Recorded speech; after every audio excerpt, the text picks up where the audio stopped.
Welcome back to Vismayam news 24. இன்றைய நாளுக்கான குவைத்தின் செய்திகளை பார்க்கலாம்.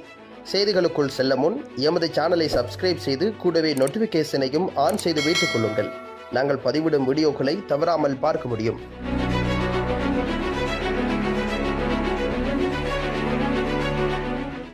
குவைத் தீயணைப்பு படை புதிய நிறுவன அமைப்பை ஏற்றுக்கொள்ள உள்ளது. குவைத்தின் முதல் துணை பிரதமரும் உள்துறை அமைச்சருமான ஷேக் ஃபஹத் யூசுப் சவுத் அல் சபா குவைத் தீயணைப்பு படைக்கான புதிய நிறுவன கட்டமைப்புக்கு ஒப்புதல் அளித்துள்ளதாக படை திங்களன்று தெரிவித்திருக்கின்றது.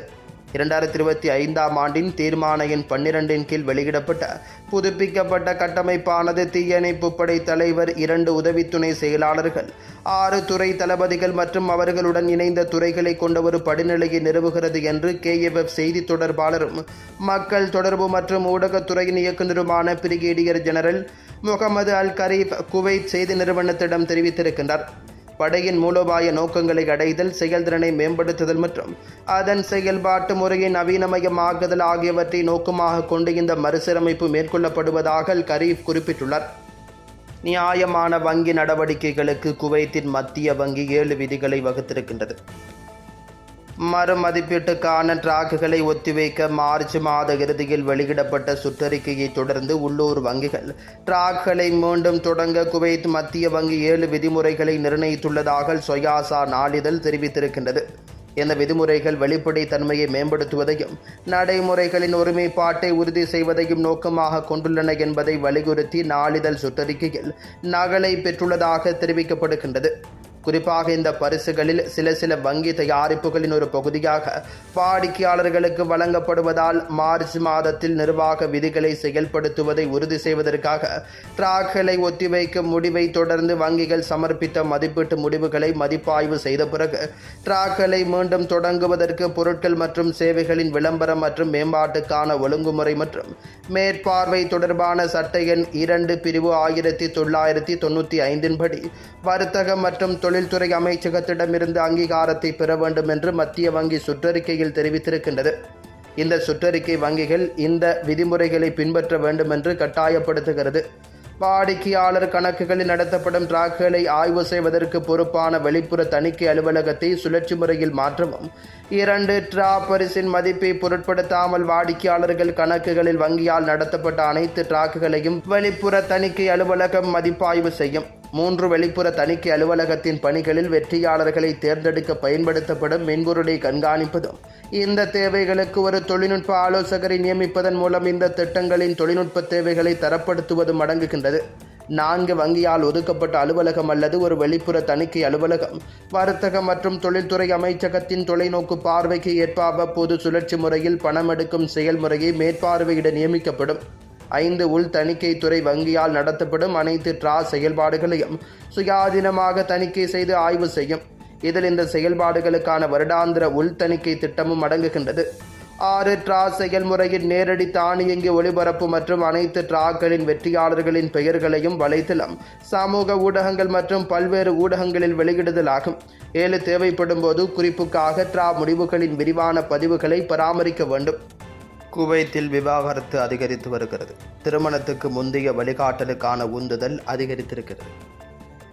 குவைத்தில் குடும்ப புள்ளி விவரங்கள் நாளுக்கு நாள் திருமணத்திற்கு முந்தைய வழிகாட்டுதலின் அவசர தேவையையும் திருமணத்திற்கு முந்தைய ஆலோசனையின் முக்கியத்துவத்தையும் நிரூபிக்கின்றன. இந்த ஆண்டின் முதல் பாதியில் குவைத்தில் நடந்த அனைத்து திருமணங்களிலும் கிட்டத்தட்ட பாதி விவாகரத்துகள் என்று அதிகாரப்பூர்வ புள்ளி விவரங்கள் சுட்டிக்காட்டியிருக்கின்றன. மேலும் ஒவ்வொரு 2 திருமணங்களில் 1 என்ற வெற்றி விகிதம் காணப்படுகின்றது. நீதி அமைச்சகத்தால் வெளியிடப்பட்ட புள்ளி விவரங்களின் நகலை பெற்ற செய்தித்தாள் இந்த ஆண்டின் முதல் பாதியில் 6968 திருமண ஒப்பந்தங்கள் பதிவு செய்யப்பட்டிருக்கின்றன. இதில் 3661 விவாகரத்துகள், 478 மறுமண வழக்குகள் ஆகியவை அடங்கும் என்பதை குறிக்கின்றது. குவைத் நாட்டினருக்கு இடையான திருமணம் மொத்தத்தில் 5112 அல்லது 73.4% எட்டியுள்ளது என்றும், குவைத் ஆண்களுக்கும் குவைத் அல்லாத பெண்களுக்கும் இடையே 588 திருமணங்களும், குவைத் அல்லாத ஆண்களுக்கும் குவைத் பெண்களுக்கும் இடையே 230 திருமணங்களும், குவைத் அல்லாதவர்களுக்கு இடையே 1038 திருமணங்களும் பதிவு செய்யப்பட்டிருக்கின்றன என்று புள்ளி விவரங்கள் தெரிவிக்கின்றன.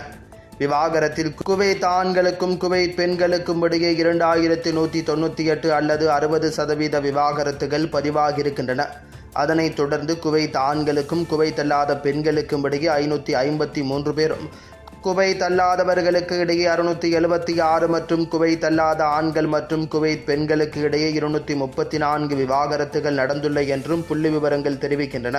புள்ளி விவரங்களின்படி விவாகரத்து வழக்குகளில் 535 அல்லது 14.6% 1 அல்லது அதற்கு மேற்பட்ட மனைவிகளை மணந்த ஒரு ஆணுடன் தொடர்புடையதாகும். மேலும் திருமணத்திற்கு முன் 330 விவாகரத்து வழக்குகள் காணப்படுகின்றன. புள்ளி விவரங்கள் 74.2% விவாகரத்து வழக்குகள் நீதிமன்ற தீர்ப்பின் தேவையில்லாமல் ஒப்புதல் மூலம் ஆவணப்படுத்தப்பட்டுள்ளதாகவும் தகவல்கள் வெளியாகியிருக்கின்றது. மொத்தம் 2717 வழக்குகள் நீதிமன்ற தீர்ப்பின் 18.5% ஒப்பிடும்போது 679 வழக்குகள் மற்றும் 7.2% நிபந்தனைக்குட்பட்டவை. விவாகரத்து வகைகளை பொறுத்தவரை முதலில் ரத்து செய்யக்கூடிய விவாகரத்துகளின் எண்ணிக்கை 2013 வழக்குகளுடன் மிக அதிகமாக உள்ளது எனவும் தெரிவிக்கப்படுகின்றது. குவைத்தில் இன்றைய தினம் தங்கத்தின் பெறுமதிகளை பார்க்கலாம். 24 கேரட் 1 கிராம் ஒன்றின் தங்கத்தின் பெறுமதி 34.59 குவைத் தீனார்களாகும். 22 கேரட் 1 கிராம் ஒன்றின் தங்கத்தின் பெறுமதி 31.72 குவைத் தீனார்களாகும். 21 கேரட் 1 கிராம் ஒன்றின் தங்கத்தின் பெறுமதி 30.27 குவைத் தீனார்களாகும். 18 கேரட் 1 கிராம் ஒன்றின் தங்கத்தின் பெறுமதி 25.94 குவைத் தீனார்களாகும். குவைத்தின் இன்றைய நாணய மாற்று விகிதங்களை பார்க்கலாம். ஒரு குவைத் தீனார் ஒன்றின் இந்திய பெறுமதி 288.15 இந்தியன் ரூபாய்களாகும். ஒரு குவைத் தீனார் ஒன்றின் இலங்கை பெறுமதி 988.18 இலங்கை ரூபாய்களாகும். ஒரு குவைத் தீனார் ஒன்றின் பங்களாதேசி பெறுமதி 398 பங்களாதேசி டக்காஸ் ஆகும். Welcome to Metro Medical Care. Your health is our concern.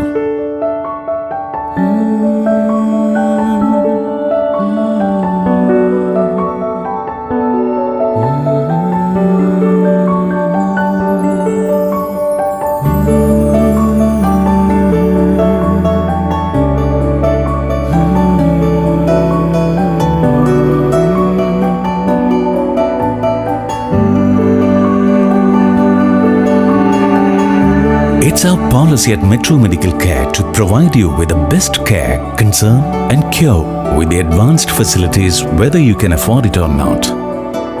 The smile on your faces and the healthy life you regain, that's the greatest reward for Metro Medical Care. Metro Medical Group. The care, the concern, the cure. Kuwait, UAE.